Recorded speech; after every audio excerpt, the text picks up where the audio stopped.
Right, hello YouTubers, how are we all today? Yes, we're out on the Kawasaki, and yes, as you can see, I fitted the front mudguard just to please you all. I will say it's only part of the front mudguard because you know, it's lost quite a bit from an angle grinder that slipped past it. So yes, I've fitted it and I've cut it short because that's what I wanted to do. I think I might cut it too short at the back, but you know. But I'm going to put one of those black spats on there. That was the idea. Anyway, there you are. Just another thing on this bike before we actually get into the episode properly. Some people pointed out that they thought the headlight was cracked, and I thought that actually when I looked at my video, I thought, oh, let's check that. Looks like I've got a crack in it, and it's not. It's just actually the sort of lines on the headlight that you get, which, you know, diffract the light to the near side, all that sort of thing. So no, it's not cracked. It's fine. So I have to find myself a new headlight, which is good. But one new problem today is that the mirror has come loose. You never got the Allen key on you, have you? But never mind. I'll manage for today. So what are we doing? Well, there's two things. There's going to be a little bit of news about a new motorbike which I've purchased, which I won't get for a couple of weeks. Because I don't actually need it for a couple of weeks. It made sense for me to sort of leave it where it is. I've done a deal with the Harley, which is actually a really great deal for me, and works really, really well. So I will have a chat about that at the end and tell you what it is. Or shall I keep you guessing? I don't know. I think I'll tell you. But what we do today, I'm actually going to take this Greenlaning. I'm going to take this Scrambler, what I built it for, sort of, isn't it? Not just for posing at pubs, but you know, did a bit of Greenlaning with it. So that's what I'm going to do. Not hard Greenlaning because it's too noisy and I don't want to upset any horses or people and all the rest of it. I'm just going to ride some Green Lane and then have a coffee, have a chat about it, see how it went, and then we shall I'll tell you what the new bike is at that point. Okay, and I'll tell you what I think the suspension's like. So I'm intrigued to feel what the suspension's like. Remember what I compared to the Enfield Scrambler, the Bear. Because remember I had the Bear, I'm doing exactly the same Green Lane that I took the Bear on. I want to see what this is like. I don't think this is going to be easy to stand up on. I think this is going to be a bit of a... I think the bars are too low. But we shall see. But I'm interested what the tyres are like and their suspension's like. And see what falls off by the end of it, because I haven't got any tools. I've got the tools under the seat, but I don't think there's much in there. Or have I? We shall see. Right, let's get to the Green Lane. Let's go and start that, and then we'll chat as we go around and see what it's like. Come on. This can only go badly, can't it?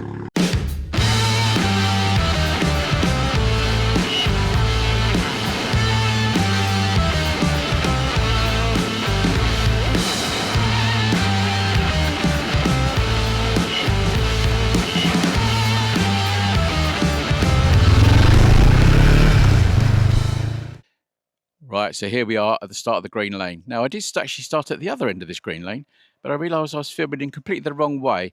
And I thought, oh, that's beautiful. What a fantastic intro that was. It was really marvellous. And I realised you wouldn't have seen my head or anything. So, oh dear, I've done it the arse about face. But this is the Green Lane that I did. It's the one from... where the hell are we? I kind of think we're in sort of Surrey Downs anyway. But... we're going to head out to Cold Harbour. So I think it's like the Woolpack or something in down there. And then we're going to head up to Cold Harbour. And there's the pub there that's got a cafe. And hopefully we can sit and have a little chat from there. But we're going to see what it's like with my Interceptor suspension, my cut-off mudguard, which is still there, my wobbly mirror, which did that on the way over here, which is great. I haven't got an Allen key for that. And... we'll see what it's like and see if any bits fall off.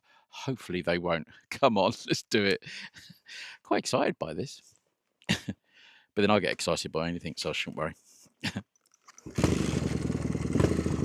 I know I've got a button, but I just like kickstarting it. Makes me feel good. Come on. Makes me feel like I've still got the strength in my body to do it. Right. Pretty good. Now I've got to remember all the things that I said first, and you know, make it sound like I haven't said it before. Oh dear, I don't know.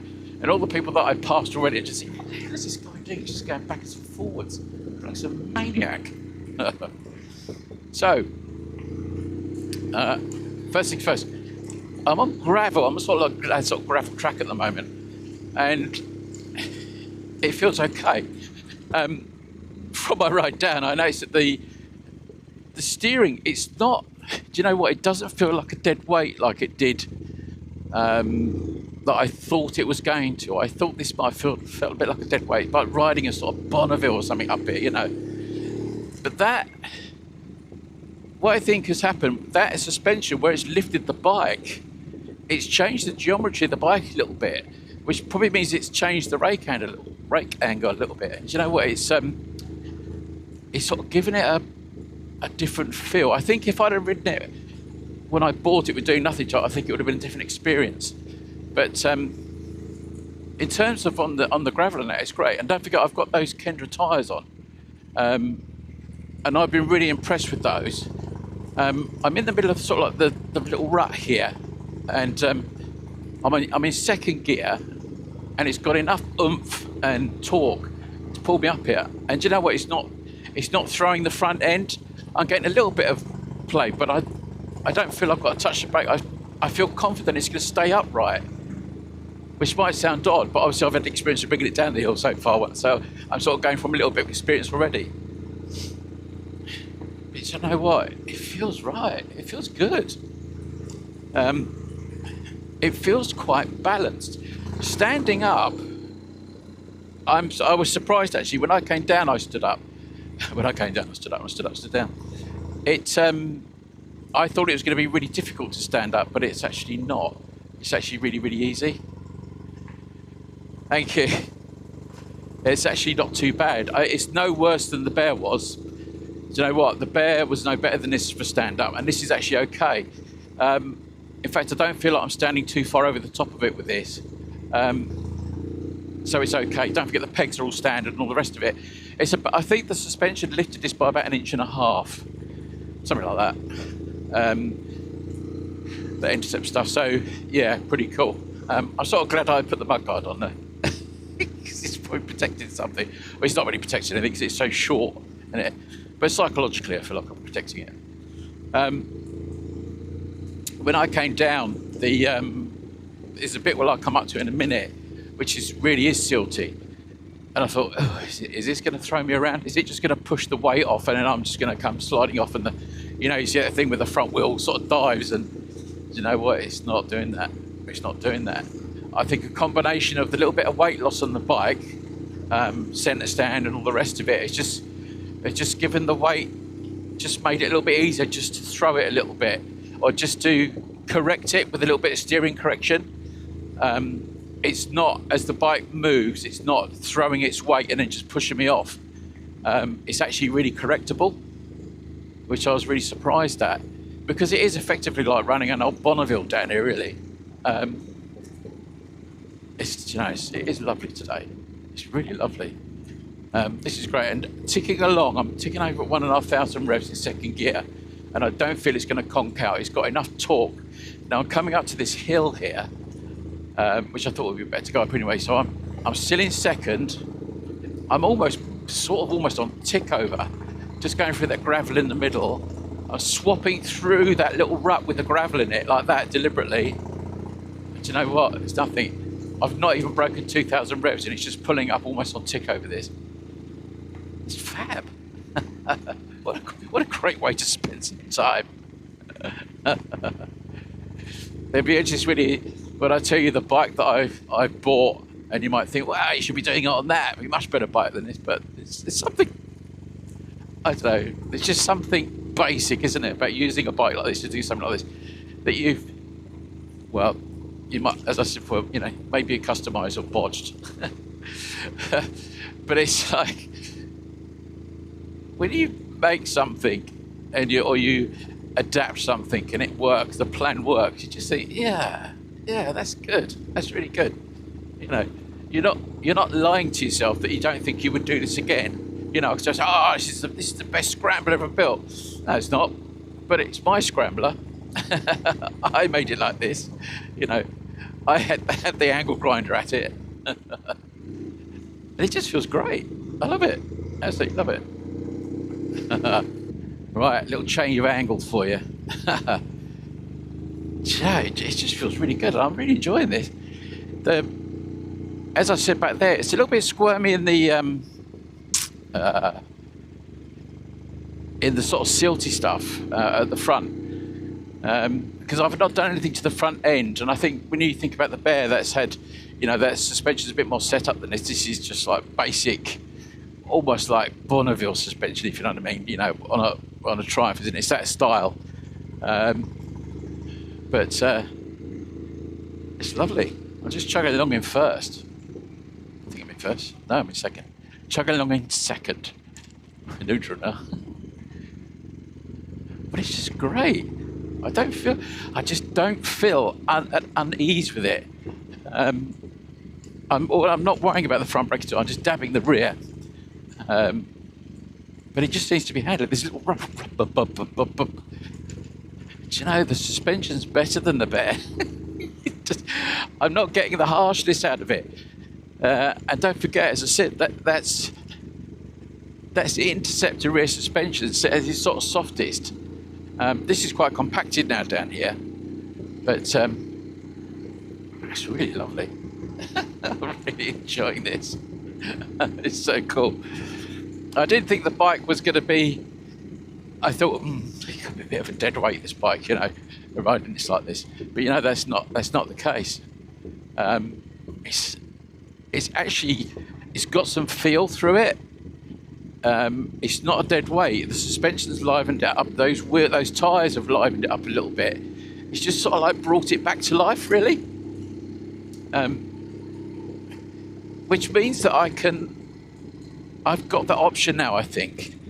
It's just squirming through the sill. I've got that option with now that I could do a bit of a tour on this. Just sort of off-roady, quite a little bit an off-roady slight tour, without too much worrying. Do some sort of gravel track, dirty tracks. You know, do some more Greenlaning with it. Not harsh. You know, I don't want to. You know, I don't want to be destructive with it. I just want to enjoy the ride, and sort of where it's going to take me. But I don't feel out of control on it. It's not like a runaway train. It's not like that at all. I'm coming down the hill and dropped it into first, and it's a nice gearing. You know, I've got the acceleration when I need. I've got to come back uphill, which I come back this other way. But I'm sort of swapping around the little ruts and that, and it's not sliding off. It's actually holding on. So it's another big up for those tyres, those Kendras, you know, they're good, really good. I'm going to talk about those in a minute, because when we stop and we have coffee, it's what I'm going to be putting on my new bike. Because I found you could get those Kendras for the bike that I bought. I'm looking forward to telling you what that is. Back into first. Don't know what's coming. Let's open it a little bit. At least people are going to hear me coming.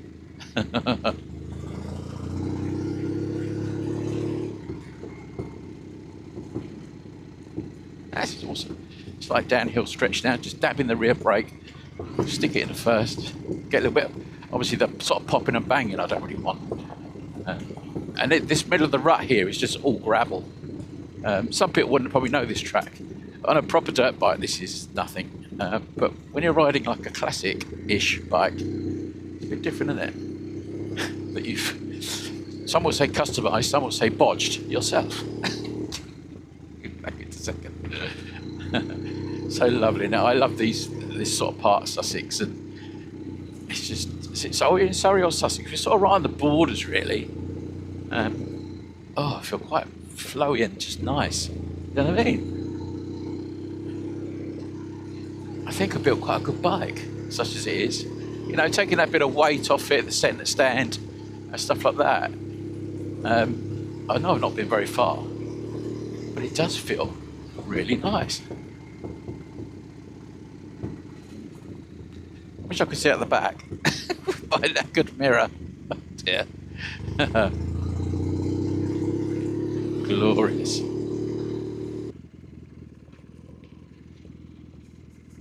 I'd forgotten how much, I really must do this more, I'd forgotten how much I enjoyed it. Really forgotten how much I enjoyed it.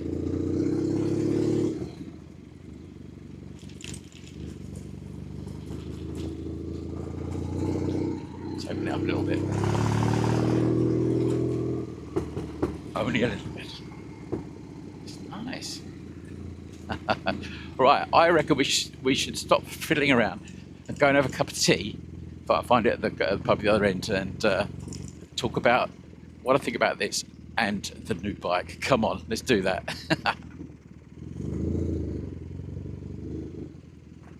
Right, so there we are. There she is.